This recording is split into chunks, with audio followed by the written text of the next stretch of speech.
There you go. Okay. All right. Thank you all for letting me come out and speak to you today.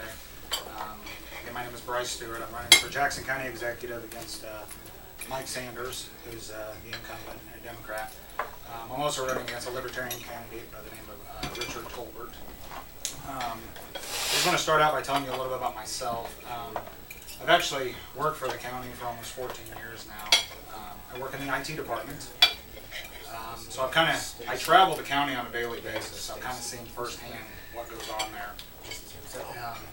I also work part-time as a police officer for the Fairview Police Department. I've worked there off and on for several years. Right now my position is a captain there. I have one daughter who's 2.5, and she's my pride and joy, literally. In fact, when she was born, that's when I kind of decided to get into politics, because I really do think I can make a difference. And a little bit more, I grew up in a pretty rural community, I don't know if y'all ever heard of it, down by Bramer, Missouri. It's in the Chillicothe, Missouri area. I grew up on a 40-acre farm, so at a young age, I really, truly learned the value of hard work. Up early in the morning and going to bed late at night working on the farm. After I got out of college, after I got out of high school, I got a bachelor's degree in criminal justice, and I also hold an associate's degree in network administration, which is basically information technology or the computer world. And it's kind of funny, I actually grew up what I consider a very democratic household. My whole life, or a good majority of it growing up, my parents always voted for Democrats. In fact, I remember my mom, I think it was 1984 when Jesse Jackson ran. She was a big supporter of him. And today I kind of look at it and I'm like, Mom, really? But, you know, that's the way it was. So, and in fact, even when I got out of high school, my very first election was 1996. And I voted for Bill Clinton. I kind of reflect back the only time I ever voted for a Democrat out of high school, because I kind of learned my lesson after that. But about my campaign, I consider myself a conservative Republican, and what that means to me is a lot of different things. I am pro-life, I am pro-Second Amendment, but the main thing, I'm pro-Constitution.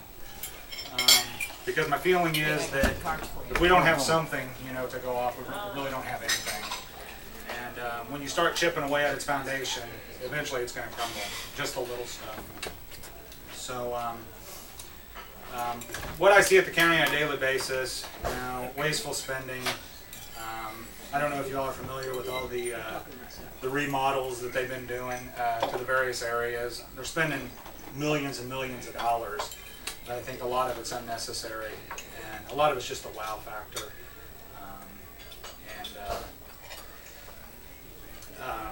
A couple of the issues I've been reading up on is I know they want to put a commuter rail here in the Kansas City area.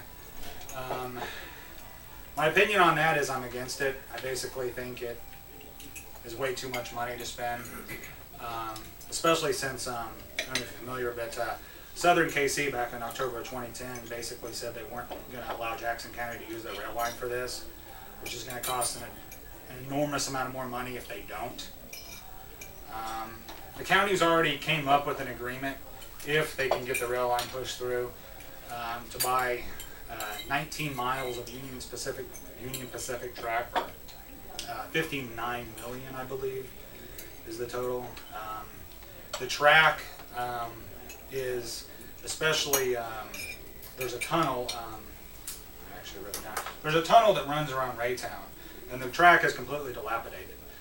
There's railroad ties that are up, the ballast is off of it, it's been flooding all these years.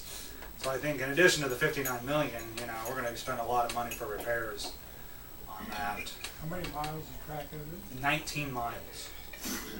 I think the ultimate goal, they want to run the track from Odessa to downtown Kansas City, and then from Pleasant Hill to Kansas That's City. for all those people living in Odessa and working right down. That makes a lot of sense. It costs $5,000 a mile to maintain crack was in good condition. If you have to reballast it or replace old rail, Right. then you can break multiple of that. Mainly the cost factor is what I'm against that. Another bill I was reading up on, although I'm not sure how much it affects Jackson County, which it could, is as far as getting some money for the roads, the transportation bill that's getting ready to go up for on the ballot. Well, in some aspects, I don't really have an issue with the bill per se, but I think the wording is kind of strange on it. There was a couple things that concerned me on it. One was, well, the transportation in general. I think the very last line reads something to the effect of, it can only be used for transportation. Well, transportation is very broad. Sidewalks are transportation. Right. I mean, we haven't had a statewide tax increase for roads since, I think, the early 90s. One on these two. I know it's been over 20 years. Yeah. And Two is on mine. That's not an argument to have it now. right. And our roads are in needed repair. I do agree with that. But when you say transportation, I think, are they going to use the money for the airport renovation that they want to do? Are they going to use it for the rail, the rail line? I'm thinking that's what they're going to try to push it with. So in my opinion, I would definitely probably be against that, just because of the vagueness of the bill. So if there's anything else I was...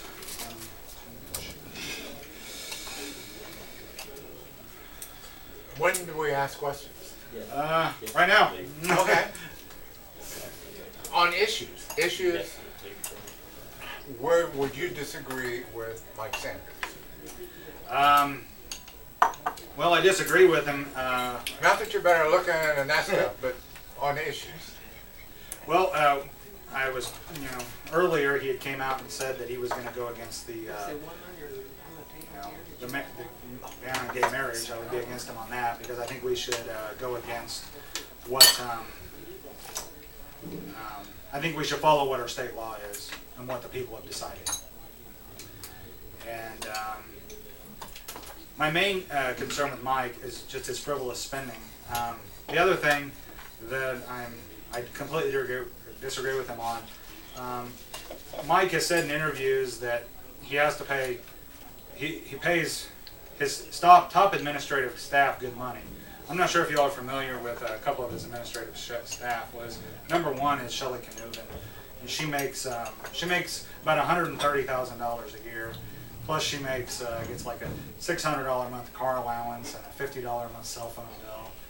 And then he has and then I know of one. We have a clerk in the assessment department, and she's been there 20 years, and she only makes about $10 an hour. I think the salary ranges for the county are way out of whack. That's something I want to look into. My main thing against him is all the money that he spends to make himself look good. And because I think he's trying to make himself look good because eventually he wants to seek a higher office. And,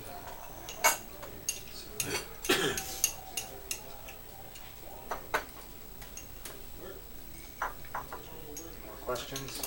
Yeah, I got one. Okay. Have you done, have you asked for, have you done any debates? I have not done against any debates against my Would you do one? Yeah, I would do one against him.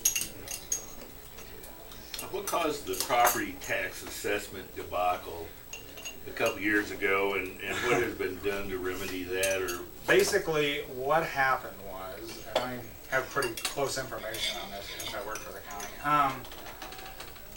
Basically, the state cut a bunch of funding. The state used to pay so much per parcel to the county, and then they basically cut that in half. So what they did, they laid off a bunch of assessors, which caused them to be overworked. And I think they cut them down to like 12 or 14 assessors when it used to be double that. And that is what caused the issue with that. That's something else. It seems like every time Mike has a budget crisis, his first thing is to lay off employees. And my main issue with that, I mean, you're laying off the employees, but you're also hurting the taxpayers. I mean, has anybody went in to pay their tax bill lately in the line you've waited in? It's going to be a little while. Even my own department, we've lost employees because of budget cuts. But it seems like that's his first thing, is to cut the lower level employees and, you know, and not find other ways to cut the budget. What are some other ways to cut the budget besides employees? I mean, there's a lot of wasteful spending out there. I mean, just one example. They recently they redid the Truman Courthouse, which I think you're probably all aware of, and it looks really nice. It looks good, and I don't argue the fact that it probably needed to be rebuilt, but in the process, all the people that moved to the Truman Courthouse, they moved out of a building that we call the Examiner Building, and so in essence, that building was empty. So they moved the prosecutors over to that building. This building was just remodeled 5 years ago. And when the prosecutors moved to it, they remodeled it again. Right there. They just spent, one of the other things, they just spent, anybody familiar with the new sheriff's office they just purchased? No, they just purchased a new sheriff's office for $900,000. Like, Not at Lake Tacoma, yes. It's right off of Woods Chapel, and they built a building. no, they didn't build it. They bought it. What had it been used for? The previous tenant was a church, but it was the office for a church, and apparently they didn't do much investigation on this because when they started remodeling the building, they found black mold in it, and it's because the bottom of the basement was flooding, and the previous tenant didn't even use that portion. And they've also found a bunch of other stuff wrong with it, but now they're over budget, and they plan on spending another $1 million to even get it where they can move into it. Maybe they can call this headquarters the Fort Osage Visitor Center 2. Yeah. That was a big overrun. One other thing I want to mention, when Mike took office, I'm big on recycling, and when Mike took office, he pretty much eliminated the county recycling program, and that's one of the things I would like to reinstitute, is making sure that everything we can recycle we can. Isn't that more expensive? Well, I mean, I don't know of a single recycle project that doesn't cost the taxpayer. it may be more expensive, but I think I think it would be an investment, in my opinion, well worth it. Even if it costs more. Just for the environment. I mean, I would rather it end up there and in a landfill. A lot of the stuff. So. Yes, ma'am. I've heard rumors that it's awfully hard to do business or to start up businesses in the county and the city. What do you know about that? I mean, it's just hard to get all the permits. Well, what I do know is that anytime somebody's came in, because my office is in the technology center at 303 West Walnut, every time somebody comes in there, they send them to about 5 different places before they can actually get what they need done. So that's something that definitely needs to be more streamlined. But I guess I'm talking in terms of requirements, blocking. You have to meet this standard. You have to do this. It's awfully hard to even start up. Right, and I'll be honest, I'm not real familiar. You might want to find out. Okay, Joe, you I wanna mean, write some that? people I Okay. know, and I'm not And sure that's- if it was in the unincorporated area or in the city, but when they wanted to start up like a salvage. And that's one of the reasons I'm here, because I want to learn some issues, so we can look into them. There are just too many hoops to Right. jump through to get. I think you'll find that you'll have a hard road to hoe among conservatives. That if you're going to spend more money of taxpayers' dollars to recycle, that's going to be a hard sell for any conservative. Yeah, I understand that. So basically, you're going to alienate your base. It's like a watermelon. It's green on the outside and real red inside. Well, not every conservative feels that way, so. Can you say what the top 3 budget items are for the county? In orders of magnitude? I would say Public Works would be the number 1, because they handle the roads. I'm sure Parks and Rec is right up there. And Corrections is also in the top one.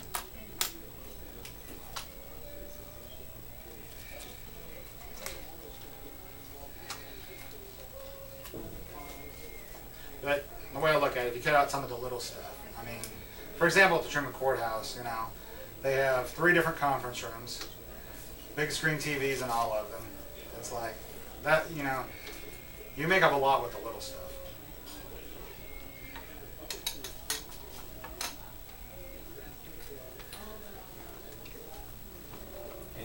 Anything anybody is interested in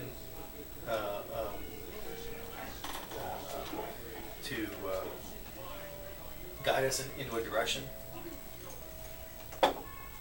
Jackson County has the police surveillance cameras where they record law-abiding citizens driving, doing law-abiding businesses, and storing it in databases.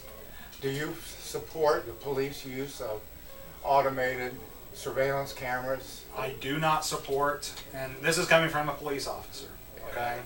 I do not support traffic cams where they take your picture at the stoplight. Yeah, I'm not talking about that. Okay, well, I'm gonna get to Okay. that. I do not support the speed cameras. And the only thing that I know that Jackson County has is they have a license plate recognition card. Now, I do know that Kansas City has some cameras downtown. I don't support those either. As far as the license plate recognition, basically that is where somebody drives along at